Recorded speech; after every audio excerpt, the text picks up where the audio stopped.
Hello and welcome to Sunday Night Stories.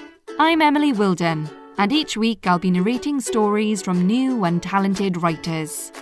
For more information on where to listen or how to submit a story, please visit the Sunday Night Stories Facebook page or follow us on Twitter @SunNightStories.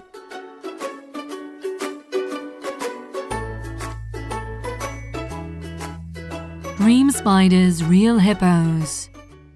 Written by Lucy Corbett. Narrated by Emily Wilden. Chapter 5. The week before Freddie was coming to stay, Romilly exercised more to compensate in advance, as she wouldn't be able to do as much exercise as she usually would during the weekend, with Freddie around. Romilly liked exercise, but with weekends spent working or visiting Freddie, she felt that she had not been doing as much as she wanted to do recently. Freddie was fairly lazy, and didn't particularly like doing anything that involved much physical activity, especially on weekends.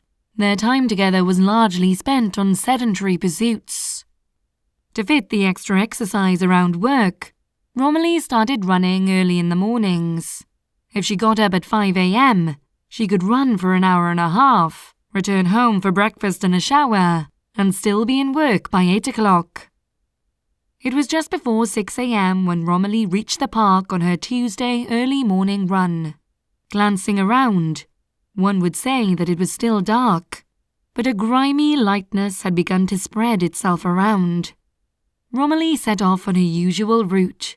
As she rounded the second bend in the path, she saw two dogs running freely ahead of her.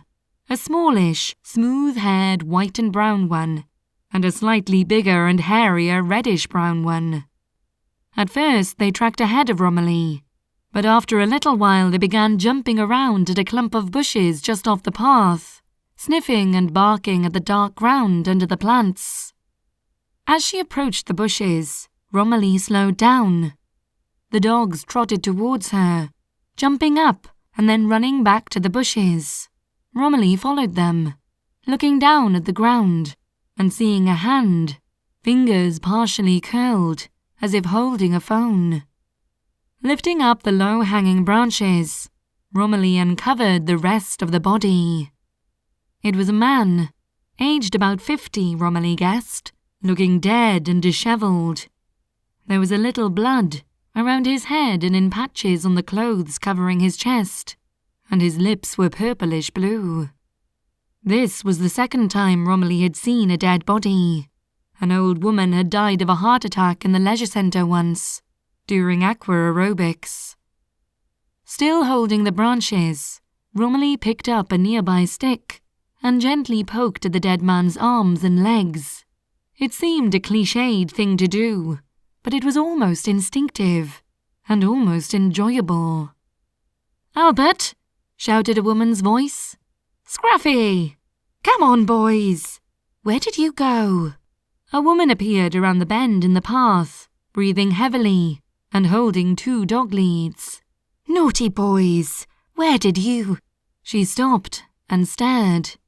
"It's a dead body," said Romilly, dropping the stick, unzipping her jacket pocket and taking out her phone. "I'll call the police." The woman blinked away tears as she quickly reattached the leads to Albert and Scruffy. "Is he—" "He's dead," Romilly said. "A bit of blood, probably beaten up and stabbed or something. Do you want to look?" The woman shook her head. Romilly paused slightly before dialing. Was it an emergency? He was already dead, but she didn't want to be stuck there waiting for a long time. And she supposed he'd been murdered, so she dialed 999.